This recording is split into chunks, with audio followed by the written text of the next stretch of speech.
Luizianadagi musulmon talabalar birlashmasi janob Jimmi Swaggart bilan debat o'tkazish haqida shoshilinch taklif yubordi. Janob Ahmad Didat esa buni darhol qabul qildi. So'ng har bir notiq 60 daqiqalik nutq so'zlashi reja qilindi. Ammo Jimmi Swaggart tomonidan kelgan javobda har bir nutq 20 daqiqa bo'lishi so'ralgan edi. Bizning hafsalamiz pir bo'ldi. Negaki, shunday ulkan mavzuni bu qadar qisqa vaqt ichida yoritib berish mutlaqo imkonsiz edi. Ushbu holatni o'zingiz baholaysiz. Biroq tashkilotchilarimiz bir muncha savdolashganidan so'ng 40 daqiqaga kelishildi.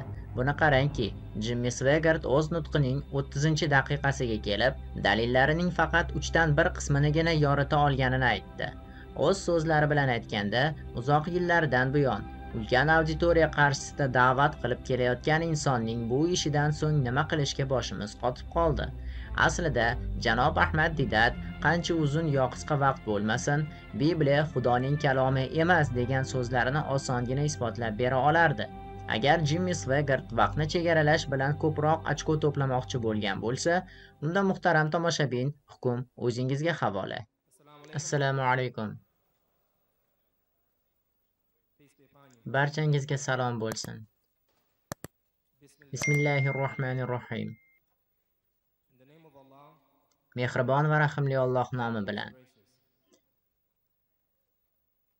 Qadrdon birodar va opa-singillar va do'stlar. Bugungi debat formatini sizlarga tushuntirib o'taman. Birinchi bo'lib janob Jimmi Swaggart boshlab beradi. U kishi 30 daqiqa nutq so'zlaydi. Keyin birodarimiz Ahmad Didat 40 daqiqa davomida biz bilan birga bo'ladi.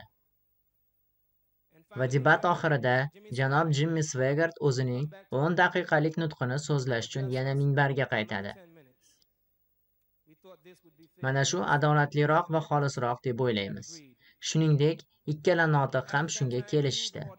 Shundan so'ng esa o'z savollaringizni notiqlarimizga berishingiz mumkin bo'ladi. Savol-javoblar uchun 1 soat ajratiladi. Demak, debat mavzusi Bibliya Xudoning kalomimi? Shuningdek, barcha musulmonlar va nasroniylardan debat davomida odob saqlashini iltimos qilamiz. Alloh taolo barchamizga yor bo'lsin. Shunday qilib, janob Jimmi Swaggartni minbarga taklif qilamiz.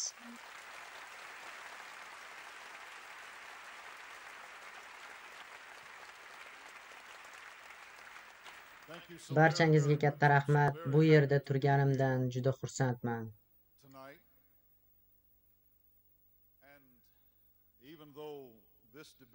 Garchi debatga musulmon do'stlarimiz boshchilik qilayotgan bo'lsa ham,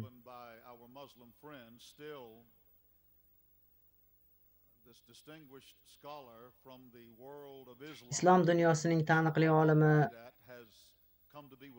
janob Ahmad Didat shahrimizga tashrif buyurdi. Men ham hozirgina janob Didat bilan uchrashdim. Aniqrog'i tushdan keyin. Bu insonning oliy janobligini ko'rib, bir zumda yoqtirib qolasiz. Shuningdek, bu yerda o'tirgan barcha nasroniylar musulmonlar bilan bir bo'lishni xohlardim. Bu gaplar mendagi 30 daqiqadan sanalmaydi. Janob Didatga shahrimiz Baton Rushga xush kelibsiz, deya do'stlik qo'lini cho'zamiz.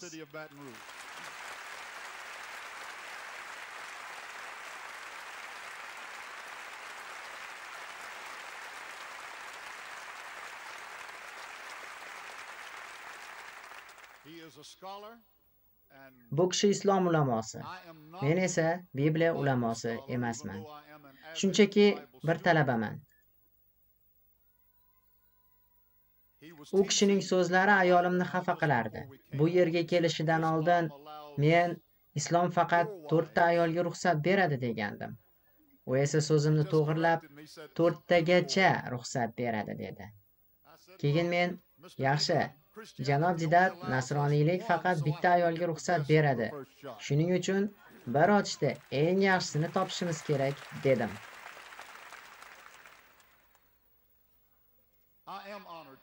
Bugun qarshingizda turish men uchun chindan ham sharaf. Shuningdek, biz iymon keltirgan Qodir Xudoning kalomi haqida gapirish imkoniyati berilganidan juda xursandman.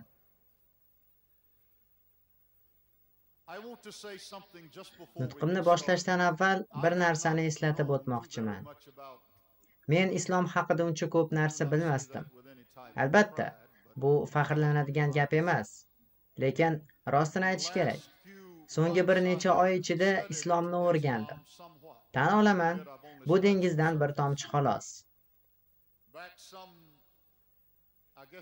Bundan taxminan 2 yillar muqaddam men televizorda islom haqida haqoratomuz ko'rsatuvlar tayyorlardim. Agar ularni ko'rmagan bo'lsangiz, juda xursandman.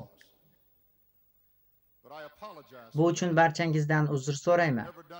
Bunday qilishga haqqim yo'q edi. Bu boshqa takrorlanmaydi.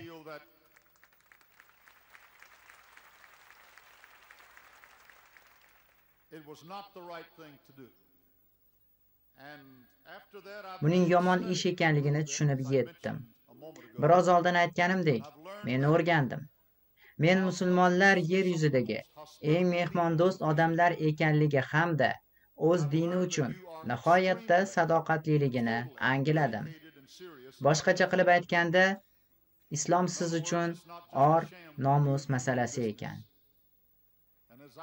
Muhtaram moderatorimiz ta'kidlaganidek, bugungi kunda dunyoga eng kuchli ta'sir ko'rsatayotgan dinlar nasroniylik va islomdir.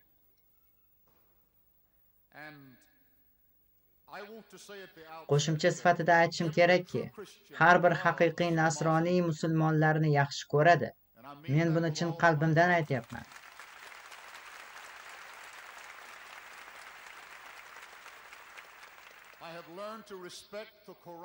Men Qur'onni hamda musulmonlarni hurmat qilishni o'rgandim. Garchi Qur'onni Xudoning so'zi demasam ham, Hazrati Muhammadni payg'ambar demasam ham, sizlarning e'tiqodingizni, samimiyatingizni hurmat qilaman.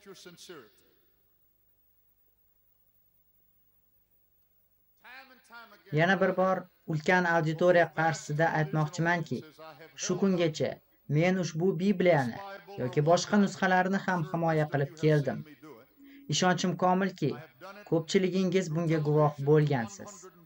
Televizor orqali dunyoning 140 ta mamlakatida bu kitob Qodir Xudoning kalomi deb aytib keldim va bundan boshqa Xudoning so'zi yo'q.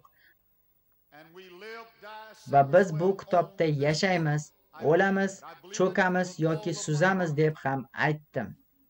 Men bunga butun vujudim bilan ishonaman. Bunday deyish oson tuyuladi. Ko'p hollarda bu kabi so'zlar u qadar e'tiborga olinmaydi.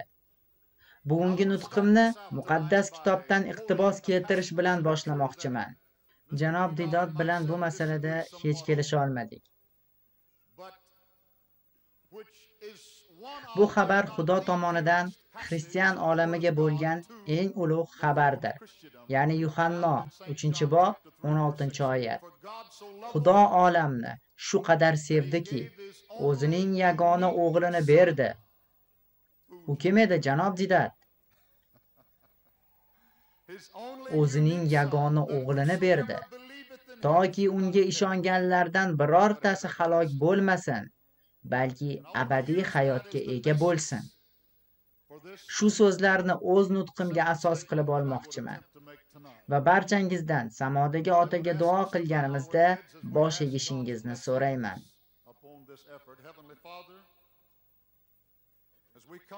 Huzuringga borishimizdan avval barchamizga o'zimizni yaxshi tutishimizga yordam ber. Biz sening yordaming va inoyating bilan sen xohlagan yo'lda bo'lamiz. Har bir so'z sening shon sharafing uchundir. Biz faqat sen istagan narsani o'zing xohlagan tarzda aytamiz. Isoning muqaddas va aziz nomi bilan so'rayman. Amin, amin.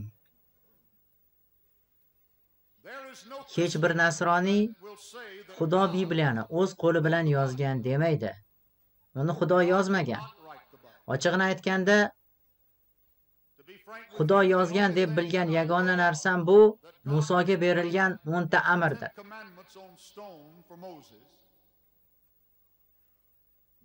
Uzoq asrlar davomida bu bitiklar Ahd tobutida saqlangan. Ammo Xudoning kalomi Bibliyaga kelsak, u uni hech qachon yozmagan. Uni inson yozgan. Bibliya kitoblar deganidir. Uni inson yozgan. Pyotrning so'zlariga ko'ra, inson Bibliyani muqaddas ruhdan ilhomlanib yozgan. Pyotr yana aytadi, voyaga yetgan odamlar Xudoga ko'tarilganda eshitgan vahiysini yozdilar. Inson shaxsiyat va timsollardan foydalandi. Xudoning konsepsiyasini ishga soldi. O'sha davrning ifoda va majozlaridan foydalandi. Ammo bularning barchasini inson shunday uslubda qo'lladiki, Xudoning rejasi bu koinot uchun, butun insoniyat uchun oddiy so'zlar bilan shakllanishi kerak edi. Toki odamlar uni tushunishlari va qabul qilishlari qulay bo'lishi uchun.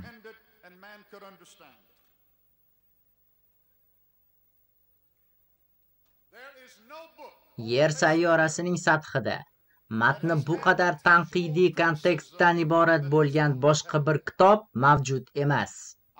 Qaysidir ma'noda men uchun Bibliya kabi bunday kitobni himoya qilish va u haqida ma'ruza qilish noqulay. Ushbu muqaddas kitobni dunyoning eng kuchli olimlaridan biri vaqti va kuchini ayamay bitiklarning asl ma'nosini tushunishga urinishi tufayli qayta va qayta tanqidiy asosda ko'rib chiqqanligini anglashim, men Bibliyani juda ko'p o'qiganman. Balki ba'zilar uni mendan ko'ra ko'proq o'qigandir.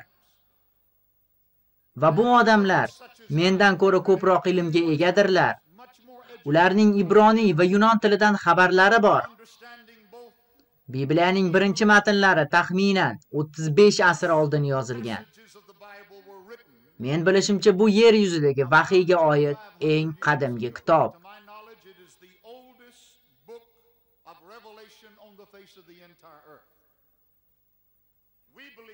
Biz Muso Bibliyaning birinchi 5 ta kitobini yozganligiga ishonamiz.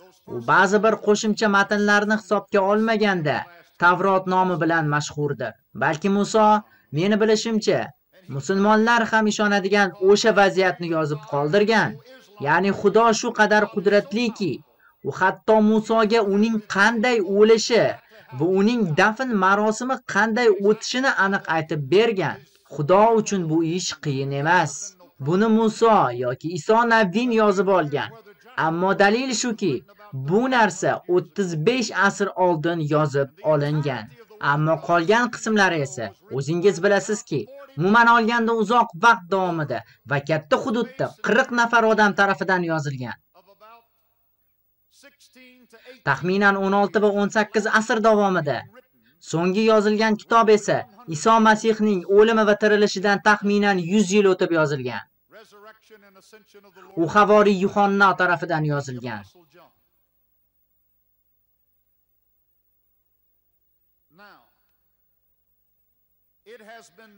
Hozir esa ushbu kitobga oid tanqid haqida, yer yuzidagi eng taniqli kitob haqida. Qizig'i shundaki, Yusuf Ali Qur'onga oid o'zining ingliz tiliga tarjima qilgan mashhur tafsirida ushbu sohadagi nufuzli inson bo'lgani uchun Sir Frederick Kenyonning so'zlaridan 2 karra iqtibos keltiradi. Frederick Kenyon ilgarilari Britaniya muzeyi rahbari va qadimgi qo'lyozmalar bo'yicha taniqli mutaxassislardan biri bo'lgan. Qaytaraman, Kenyon qadimiy qo'lyozmalar bo'yicha taniqli mutaxassislardan biri edi. Bibliyaning matniga oid sanadidagi ishonchliligi masalasida u shunday xulosaga keladi. Ya'ni masihiylar uni qo'llariga olib, qat'iyat bilan qo'llarida Xudoning haqiqiy kalomini ushlab turganlarini bemalol aytishlari mumkin. Iso Masihga kelsak, Garvard professori Simon Greenleaf. U inson yuqori sud sudyasi Joseph Story bilan Garvard maktabini yuqori cho'qqiga olib chiqqan. U bir oy vaqt mobaynida matnlarni atroflicha o'rgandi va tadqiq qildi. O'zining agnostik dunyoqarashidan qaytdi. Natijada esa uni Amerikada qonuniy xarakterga ega bo'lgan hujjatlar sohasidagi eng zo'r mutaxassis deb tan olishgan. Greenleafning gaplariga ko'ra, matnlar ustida atroflicha tadqiqot o'tkazilganidan so'ng u shunday mantiqiy xulosaga keldiki, Iso Masihning Xudoning o'g'li sifatida o'lishi, dafn qilinishi va qayta tirilishi tarixiy jihatdan rad qilib bo'lmas dalillarga egadir. Eslatib o'taman, umumiy e'tirofga ko'ra, u yer yuzidagi eng taniqli olimlardan biri edi. Oksford universitetida zamonaviy tarix kafedrasi mudiri professor Thomas Arnold shunday degan: "Uzoq yillar mobaynida tadqiqotlarim qadimgi tarixni o'rganishda guvohliklarning haqiqiyligi va ularni kim qoldirganligini aniqlashga bag'ishlangan edi. Insoniyat tarixida o'liklar orasidan tirilgan va Xudoning kitobida bayon qilingan Robbiyning o'g'liga oid dalillar kabi asl haqiqat manbaidan bu qadar rad etib bo'lmas to'laqonli dalillarga ega bo'lgan va ishonch bilan isbotlangan boshqa biron bir haqiqatni bilmayman. Iso Masih qilgan ishni boshqa bironta ham odam qila olmadi. U o'ldi va keyin o'liklar orasidan tirildi." Xo'p, endi keyingisi. Ko'pchilik Bibliyaning turli xildagi versiyalari mavjud deb ta'kidlashadi. Ammo bu noto'g'ri ta'kid. Bibliyaning faqatgina bir dona versiyasi mavjud. Bu tarjimalarning ko'pligi xolos. Olimlar har doim Bibliyani tarjima qilishda har xil variantlarni taklif qilishadi. Qirol James versiyasi noto'g'ri Bibliya deb aytilgan. Aslida u tarjima xolos. Ba'zilar Qirol James versiyasini tanqid qilishadi. Shunday darajadaki, ular eski ahdni matni yozilgan ibroniy tilidan, shuningdek, bir necha oyatlarni oromiy tilidan va yangi ahd matnining bir qismini qoplagan yunon tilidan mubolag'alarni ham sinchkovlik bilan ko'rib chiqmoqdalar. Ba'zilar tarjimalar noto'g'ri deb o'ylashadi. Shaxsan menga Qirol James versiyasi ma'qul. Ammo Qur'on ham dunyoning har xil tiliga tarjima qilingan. Janubiy Afrikada ham ingliz tilidagi Qur'on tarjimalari tarqalgan. Agar adashgan bo'lsam, janob Zidat meni to'g'rilab ketadi albatta. Ammo bilishimcha 1978-yilda Qur'on tarjimasini chiqarishdi va bu boradagi juda ko'p janjallar sababli ushbu kitob do'konlardan qaytarib olindi. Ya'ni Qur'on ulamolari ham ayni shu muammolarga duch kelishyapti. Ular bir tilga oid vaziyatni boshqa tilga qo'llamoqchi va bu oson ish emas. Biz ham masihiylikda aynan shu narsalarni qilyapmiz. Ba'zi bir tillarda esa biz aytmoqchi bo'lgan gaplarni umuman ifodalab bo'lmaydi. Shuning uchun ibroniy yoki qadimgi yunon tilida yozilgan so'zning asl ma'nosini yetkazishda o'xshash, mutlaqo to'g'ri so'zni topish qiyin. Xudo kalomiga oid 24 mingta qo'lyozma bor. Va bu faqatgina eramizdan avvalgi 359-yil deb baholanadigan bir dona yangi ahdga tegishli.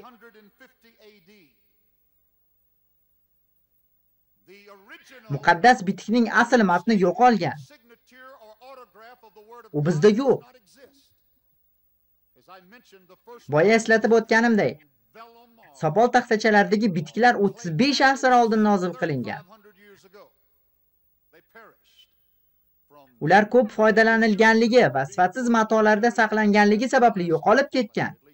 Tabiiyki uni saqlab qolish imkonsiz edi.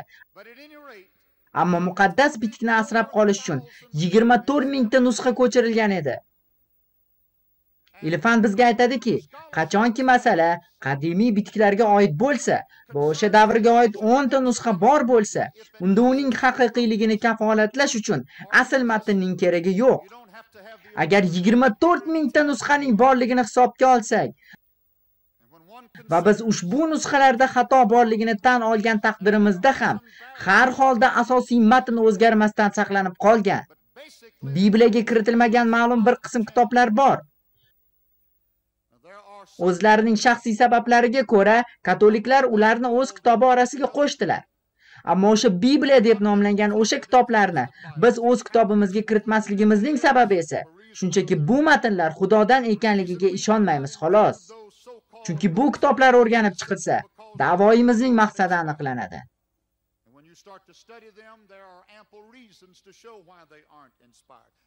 Endi esa navbatdagi narsani ko'rib chiqamiz. Islom ta'kidlaydiki,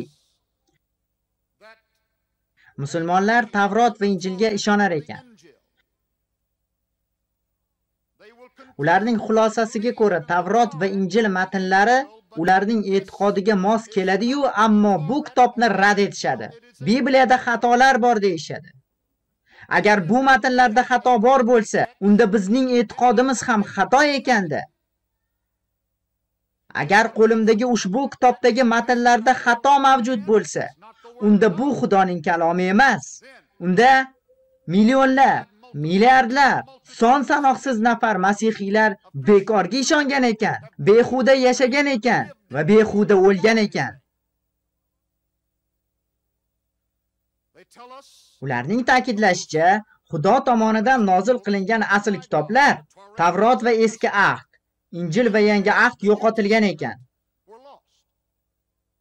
Va men bu kitoblar qayerda, qanday qilib va kim tomonidan yo'qotilganligini kimdir menga aytib bera oladi deb o'ylamayman. Menimcha bunday savol berish kerak. Agar Xudo o'sha asl kitoblar, Tavrot va Injilni nozil qilgan bo'lsa va ular Qur'onda aytilganidek Xudoning kalomi bo'lsa, menimcha buni har qanday aqli sog'lom musulmon tasdiqlaydi. Qur'on shunday deydi-ku. Ya'ni Qur'ondan tashqari ham Xudo tarafidan nozil qilingan kitoblar, Tavrot va Injil. Agar Xudo bu kitoblarni ham nozil qilgan bo'lsa, unda qanday qilib ularni saqlab qola bilmadi? Biz masihiylar Xudo hamma narsaga qodir deb ishonamiz. Islom ham Xudo qodir ekanligiga ishonadi. Agar Xudo qodir bo'lsa, unda bu kitoblarni saqlab qolishi va ularning yo'qolib ketmasligini ta'minlashi kerak emasmidi? Muhammad muqaddas Qur'onda bu va boshqa muqaddas kitoblarga ko'p marta murojaat qiladi.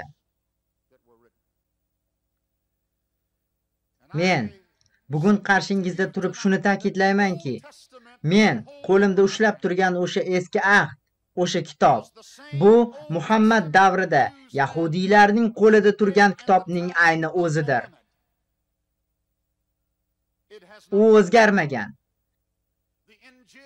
Men qo'limda ushlab turgan yangi ahdning Injili Muhammad davrida cherkovda bo'lgan Injilning o'zginasidir. Xudo aslida bu kitobni asrab qolgan. Bizning iymonimiz behuda emas.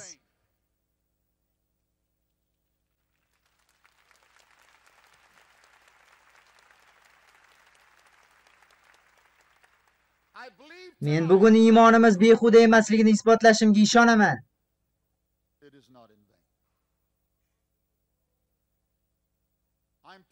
Men aniq bilaman buni. Hamma musulmonlar biladi. Muhammadning o'limidan keyin Qur'onning bir qancha versiyalari paydo bo'lgan va ular odamlar orasida mashhur edi.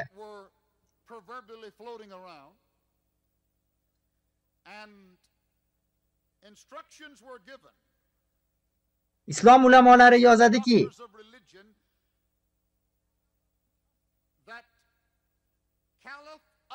Xalifa Usmon ko'rsatma bergan va matnni yagona standartga olib kelgan birinchi odam edi.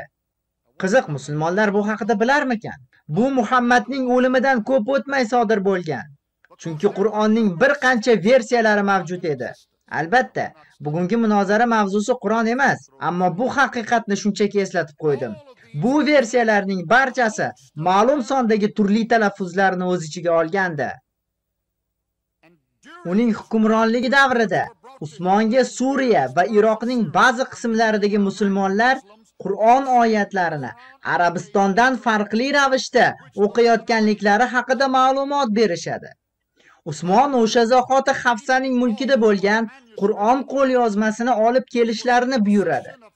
Ismini to'g'ri aytdim deb o'ylayman. U Muhammadning ayollaridan va Umarning qizi edi. Uzayd ibn Sobitga ushbu qo'lyozmadan nusxa ko'chirilishini va kerakli joylarini to'g'rilab qo'yishini buyurdi. Kerakli joylarni to'g'rilab qo'yish. Bu ish tugatilganidan keyin esa Usmon Qur'onning boshqa qo'lyozmalariga qarshi qat'iy choralarni ko'rdi. Usmon mamlakatning har bir viloyatiga ular nusxa ko'chirgan nusxalardan bittadan yubordi va Qur'on matnlari bitilgan boshqa ashyolarni yoqib yuborishni amr qildi. Agar ularda ziddiyat bo'lmagan bo'lsa, nega u yoqib yuborishni buyurdi? Ammo Bibliyani yoqib yuborish sabablariga kelsak, u kitoblar shunchaki kimlargadir yoqmagandi xolos. Yana qizig'i shundaki, bu narsa Qur'onda aniq qancha oyat borligini anglata olarmidi? Aytmoqchimanki, bu juda ajoyib kitob. Adabiy tarkibi bo'yicha u noyob. Unga teng keladigani yo'q. Ammo yahudiy folklori va masallardan qanchasi o'zlashtirildi? Bibliyadagi go'yoki mavjud bo'lgan ziddiyatlarga bir daqiqaga nazar tashlamoqchi edim. Ya'ni ushbu Xudoning kalomidagi. Va shunga asoslangan holda men sizga bu Xudoning haqiqiy kalomi ekanligini isbotlab bermoqchiman. Samuel 24-misrada shunday deyiladi. Xudo Isroilga qarshi turdi. Solnomalarda esa iblis Isroilga qarshi turdi deyiladi. Ko'rinishdan ziddiyatga o'xshaydi. Ammo Xudoning kalomini o'rganadiganlar biladiki, to'g'ridan to'g'ri biron bir narsani Xudo qildi deyiladi. Vaholanki u yoki bu narsani sodir bo'lishiga ruxsat berilgan bo'ladi. To'g'risini aytsam, Qur'onda ham Xudo tomonidan amalga oshirilgan xuddi shunday holat bayon qilinadi. Yana bir bor qaytaraman. Bu yerda tafovut yo'q. Juda ko'p joylarda, ayniqsa eski ahdda, Xudo unga biron bir narsa uchun javobgarlik yuklanadigan vaziyatlar haqida gapiradi. Bu shunchaki uni sodir bo'lishiga qo'yib berilganligini anglatadi. Aslida esa chindan ham barcha narsa uning irodasiga ko'ra sodir bo'ladi. Agar bu haqida yaxshilab o'ylab ko'rilsa, hammasi tushunarli bo'ladi. Shohlar kitobining 1-qismi 24-bob 26-misrada Sulaymonning 40 mingta otxonasi bo'lganligi aytiladi. Solnomalar 9-bob 25-misrada ham aynan shunday gaplar bor. Ammo u yerda 4 mingta otxona deyiladi. Bu ziddiyat-ku deymiz, to'g'rimi? Albatta bor, ammo buni tushuntirish oson.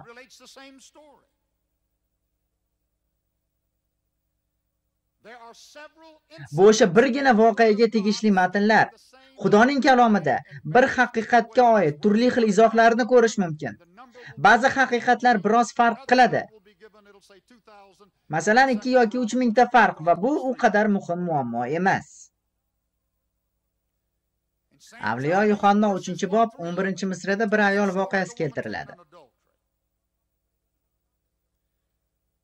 Ba'zilar bu asl matnda bo'lmagan, bu qo'shib qo'yilgan deyshadi. Bu xato deyshadi. Ammo Vizantiya va Qudduslik tarixchilar, shuningdek cherkov vakillari bu hodisa ularning qo'lida bo'lgan eski bitiklarda mavjud edi deyshadi.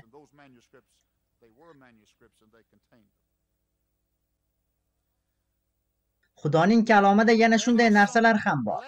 Shohlar kitobining 19-bobi va Ishayoning 37-bobi bir-birini takrorlaydigan matnga ega. Bu boblar so'zma-so'z bir-biriga mos keladi. Nimaga? Agar buni Xudo nozil qilgan bo'lsa, o'zini o'zi takrorlarmidi? Nega bo'lmasin? Iso Masih ba'zida gaplarni takror aytardi. Qur'onning 42-surasida 1000 yil haqida eslatiladi. 70-surada esa 15.000 yil haqida eslatiladi. Ya'ni bir kun 1000 yilga teng va boshqa joyda 15.000 yilga teng. Bu ham ziddiyatmi? Mana nima demoqchiman. Agar bu kitob o'zgartirilgan matnlardan iborat bo'lganida, agar u xurofotga chorlasa, agar u qalbakilashtirilgan va moslashtirilgan bo'lsa, unda bu kitobga o'zgartirish kiritgan odamlar ushbu ziddiyatlarni Xudoning kalomidan nima uchun o'chirib tashlamaganligi haqida o'ylab ko'rmaydilarmi? Bu haqida o'ylab ko'ring. Vaholanki ular shu joylarni o'zgartirishsiz qoldirishdi. Matnning har bir misrasini mashaqqat ila o'rganib chiqib, uning haqiqiy ekaniga ishonch hosil qilgach, ular kitobni ibroniy va qadim yunon tilidan tarjima qilingan holatida qanday shaklda bo'lsa, shunday shaklda yig'ib chiqishdi. Xo'p, nima sodir bo'ldi o'zi? Agar bu Xudoning kalomi bo'lsa, nega unda bunday tafovutlar bor?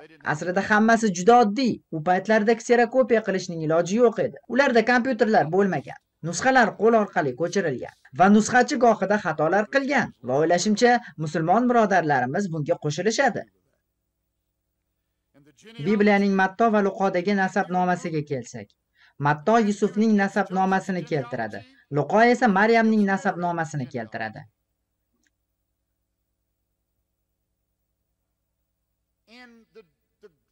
Quddusdagi ma'bad esa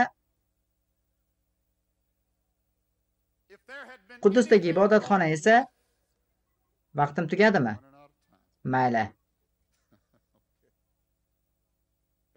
Agar Masihning nasabnomasida nimadir noto'g'ri bo'lganida, ular o'sha zahoti bunga ishora qilgan bo'lardilar. Ammo bunday bo'lmadi. Bu kitob tarix kitobidir. U minglab mayda tafsilotlarni keltiradi. Shaharlar va odamlar tarixidan so'zlaydi. Va arxeologiyaning bironta ham topilmasi bu kitobdagi aqalli bir dona so'zni inkor qila olmadi. Million tonnalab arxeologik qazilmalar amalga oshirildi. Ammo ushbu tadqiqotlar natijasida bu kitobdagi aqalli bir dona so'zni ham inkor qila olishmadi. Ikkinchidan esa bu kitob bashoratlar kitobidir. U minglab va minglab bashoratlarni o'z ichiga oladi. Va ular sodir bo'ldi. O'z chiqishimni shunday yakunlamoqchiman.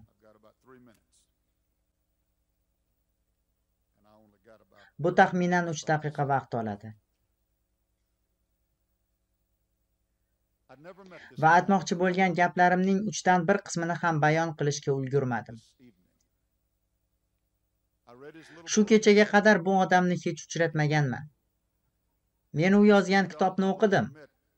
Tan olishim kerakki, janob Didat, men biroz hayratda qoldim. Men iloji boricha ko'proq xush muomalalik kutgandim. Men hozir shuncha katta bo'lmagan kitobni nazarda tutyapman. Men juda qattiq xafa bo'ldim. Shunday achinarli holatda men cherkovga borib ibodat qildim. O'z iltijoyimni ushbu uchrashuvga oid so'zlar bilan boshladim va ishonamanki, Xudo men bilan gaplashdi. Siz mendan kattasiz va sizga nisbatan hurmat bajo keltiraman. Chunki yoshingiz ham, ilmiy darajangiz ham baland. Sizning ilmiy ma'lumotingiz shubhasiz buni oqlaydi.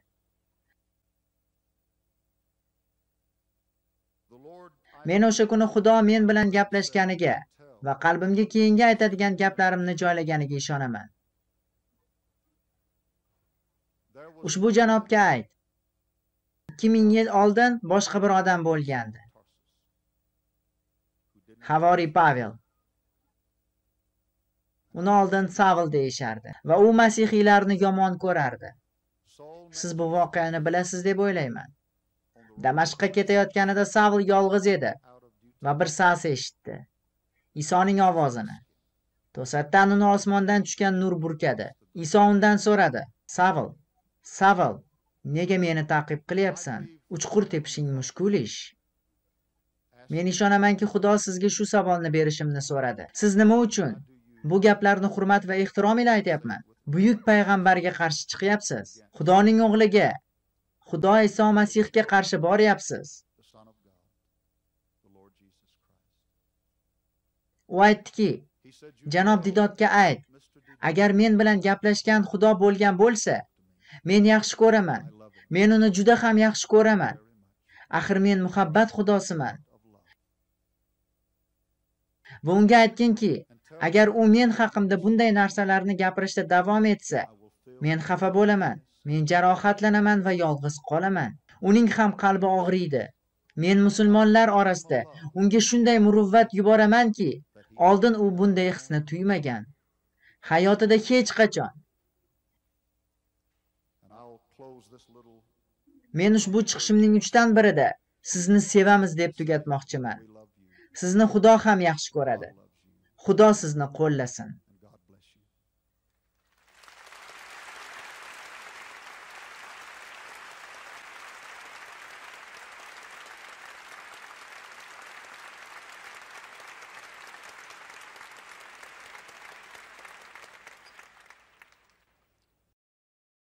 Endi esa navbat Ahmad Didat hazratlariga.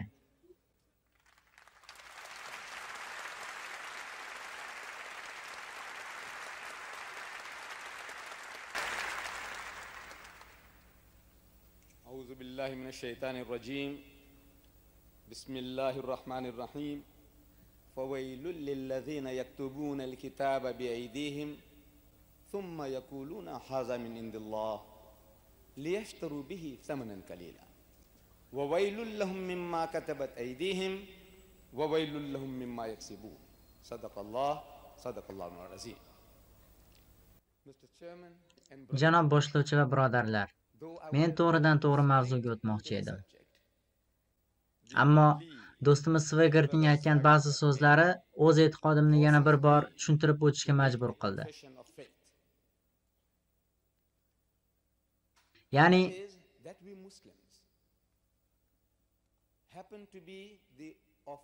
Islom dini Iso Masihga ishonishni iymon shartlaridan biri qilgan yagona e'tiqoddir. Har qanday musulmon Isoga ishonmas ekan, musulmon hisoblanmaydi. Biz Iso Masih Xudoning eng buyuk payg'ambarlaridan biri bo'lganligiga ishonamiz.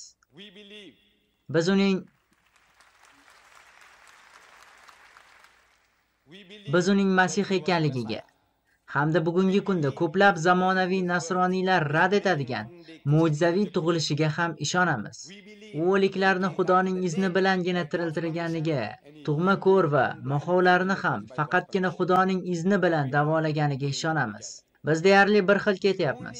Musulmon va nasroniylarni ikkiga ajratadigan yagona narsa, yagona farq bu. Biz musulmonlar Iso inson shaklidagi Xudo emas deyishimizdir.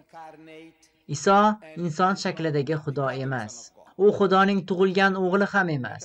Majoziy ma'noda aytganda, biz barchamiz Xudoning yaxshi yoki yomon farzandlarimiz. Iso Xudoning o'g'li bo'lishga bizdan ko'ra yaqinroqdir. Chunki uning iymoni biznikidan ko'ra ziyodaroq bo'lgan. Shu nuqtai nazardan kelib chiqib, biz Iso ham Xudoning o'g'li ekaniga qo'shilamiz. Ammo nasroniylar aytganidek, Iso Xudoning yagona tug'ilgan o'g'li demaymiz. Tug'ilgan, ammo yaratilmagan. Yo'q, unday emas. Endi Bibliya Xudoning kalomimi mavzusiga qaytsak. Birodar Swegert bizga tarjima va versiyalar bir xil narsa ekanligini tushuntirishga harakat qildi. Biz musulmonlarda Qur'oni Karimning ingliz tiliga qilingan bir qancha tarjimalari mavjud. Har xil olimlar, misol uchun Yusuf Ali, Marmaduke Pickle va Daryobodiy kabi har xil olimlar tomonidan bir tildagi tarjima va barcha tarjimalarda so'zlar tanlanishida farqlar mavjud. So'zlar tanlanishida arab tilidan ingliz tiliga ma'lum bir so'zni tarjima qilishdagi so'zlar tanlanishi, versiya esa umuman boshqa narsa. Qarang mana. Qo'limdagi bu Bibliyani birodar Swegert va ko'plab protestantlar Xudoning kalomi deya tan olishmaydi. Bu Bibliya Rim katolik versiyasi, ya'ni katoliklarning versiyasi. Ushbu Bibliyada 73 ta kitob mavjud. Bu 73 ta kitobdan iborat ensiklopediya, ya'ni Birodar Swigert qasamyod qilgan Qirol James versiyasidan 7 ta kitobga ko'proq. Bu Qirol James versiyasi. U shu kitobga qasamyod qildi. Unga tegishli Evangelist jurnalining 1985-yil dekabr oyidagi sonida kimdir Birodar Swigertdan Bibliya Xudoning kalomimi deya savol so'raydi. U esa Xudoning kalomi deb Qirol James versiyasini tan olishini qavs-ichida aytib o'tadi. Evangelist jurnali 1985-yil dekabr oyidagi soni. Qirol James versiyasi ushbu 7 ta ortiqcha kitobni chiqarib tashlagan, uloqtirgan. Boshqacha qilib aytganda, protestantlar Xudoning kalomi sifatida qabul qilmaydigan 7 ta qo'shimcha kitobni chiqarib tashlagan. Bu mavzuda apokrifa atamasi ishlatiladi. Ko'pincha nasroniy ruhoniylari ham apokrifa nimaligini bilishmaydi. Apokrifa atamasi shubhali, zaif hamda Xudoning kalomi bo'lishga loyiq emas deganidir. Ushbu 7 ta kitob mana bunisidan chiqarib yuborilgan. Shuning uchun nasroniy protestantlari bu versiyani Xudoning kalomi deb qabul qilmaydi. So'zlarim to'g'rimi? Bu Xudoning kalomi emas. Shuning uchun buni bir chetga surib turamiz. Sizlarga qo'shilaman. Barcha so'zingizga qo'shilaman. Siz buni Xudoning kalomi emas deysiz, men ham shunday deyman va bir chetga surib qo'yaman. Endi esa mana bu 66 ta kitobdan iborat Qirol James versiyasini Xudoning kalomi deysiz. Bu kitob 1611-yilda Qirol James hazratlari buyrug'i bilan nashr qilingan. Bu ism haligacha saqlanib kelmoqda. Bu kitob tasdiqlangan. Kim tomonidan? Xudo tomonidan emas, Qirol James tomonidan. Buni o'sha tasdiqlagan. Xudo emas. Bu kitob qadimiy qo'lyozmalarga yetib boradi. Qadimiy so'zi nima degani? U aytadiki, Isodan keyingi 400-600 yil qadim deyiladi.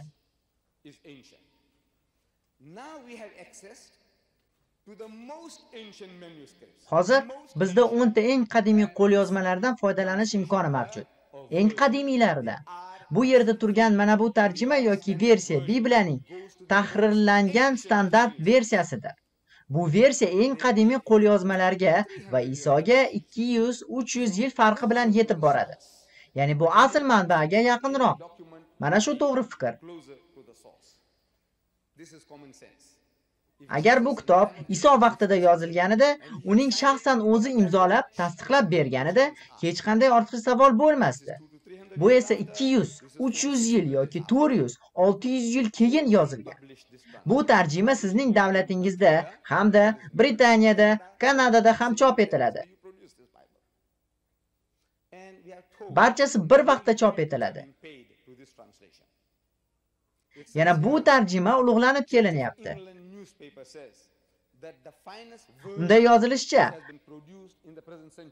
Angliya ro'znomasi cherkovi aytadiki, bu tarjima hozirgi asrda chop etilgan eng yaxshi nusxadir. Eng yaxshisi.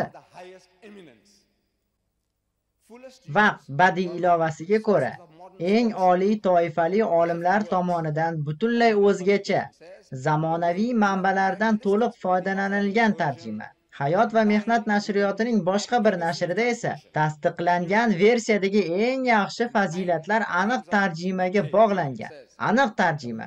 Shuningdek, Birlashgan Qirollikning Times jurnalida aytiladi, asl nusxaning eng aniq va eng yaqin ifodasi bu. Ular shu Bibliyaning nashriyotchilari, ya'ni birinchilardan bo'lganlar. Bu 1952-yilda yozilgan. Ular Qirol James versiyasi haqida juda iliq ta'rif berishgan. Va agar ushbu ta'riflarni sizga o'qib bermasam, sizga nisbatan bu hurmatsizlik bo'ladi.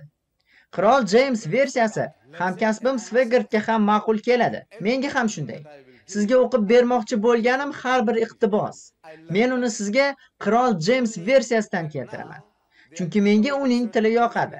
Faqat hozir ba'zi bir izoh va terminlar hozirgi nasroniylarni uncha bezovta qilmaydi. Misol uchun, hamkasbim Swigert Pavelning Damashq yo'lidagi voqeasidan keltirgan iqtibosiga o'xshash. Oldingi masihiylarning ta'qibchisi sifatida Damashqqa ketayotgan bo'ladi va shu joyda uning ko'ziga Iso ko'rinib, u bilan ibroniy tilida gaplashadi. Savil. Nega meni ta'qib etyapsan? ammo nishga qarshi tepishing mushkul degan gapi esa bu qirol Jeymsdagi aniq tarjima. Ammo janob Swigert nimagadir uchqur so'zini ishlatdi. Men masihiylardan uchqur deb nimani nazarda tutyapsiz deb so'radim. Ammo uchqur nimaligini hech kim bilmaydi. Men ularga nima uchun so'zlarni almashtirasiz dedim. Agar nish bo'lsa nish deb o'qing. Bu qirol Jeyms versiyasining asli tili. Ammo uchqur so'ziga kelsak, men bu so'z nima uchun ishlatilganini hayotimda umuman eshitmaganman. Bu yangi so'z. So'zni o'zgartiruvchi yangi terminologiyani kashf qilinyapti. Qayta tarjima, ammo men bu uchqur so'zini ajratib olish niyatim yo'q. Demak, qayta ko'rib chiqilgan standart versiyaning muharrirlari yuqori darajali 32 ta masihiy ulamolar, 50 ta hamkorlikdagi nasroniy tashkilotlari qo'llovi bilan qirol Jeyms versiyasi muvaffaqiyat bilan ingliz nasrining ezgu yodgorligi deb topildi deb ta'kidlaydi. 1881-yilda uning muharrirlari uning soddaligi, uning qadr-qimmati, uning qudrati, ifodalarning yaxshi tanlanishi, kondensiyasining ohanglari va qiyofadoshligiga hayrat bildirishdi. U boshqa har qanday kitobdan farqli ravishda ingliz tilida so'zlashadigan odamlarning shaxsiy xarakterini va ijtimoiy institutlarini shakllantirish vositasiga aylandi deyishdi. Biz uning oldida mislsiz darajada qarzdormiz. Ingliz tilida so'zlashuvchilar, amerikaliklar, kanadaliklar, britaniyaliklar va menga o'xshab ingliz tilini ona tiliga aylantirgan odamlar. Men ingliz tilida boshqa tillardan ko'ra yaxshiroq gaplashaman. To'g'ri, janob Svegertchalik zo'r emas albatta, ammo men tushlarimni ham inglizchada ko'raman. Ingliz tilida qasam ichaman. Shu narsa ingliz tilini men uchun ona tilimga aylantiradi. Psixologlar shunday deb hisoblaydi. Mana shunday gaplar. Agar kimdir Qur'on haqida shunday gaplarni gapirganidami, biz islom ulamolarining bunga javobini ko'rgan bo'lardik. Endi esa shokka tayyorlaning. Hozir shok his qilasiz, tayyor turing. Ushbu 50 ta masihiylik tashkilotlari qo'llovi ostidagi yuqori darajali 32 ta masihiy ulamolari shunday deyishadi. Shunga qaramay, qirol Jeyms versiyasida jiddiy kamchiliklar mavjud.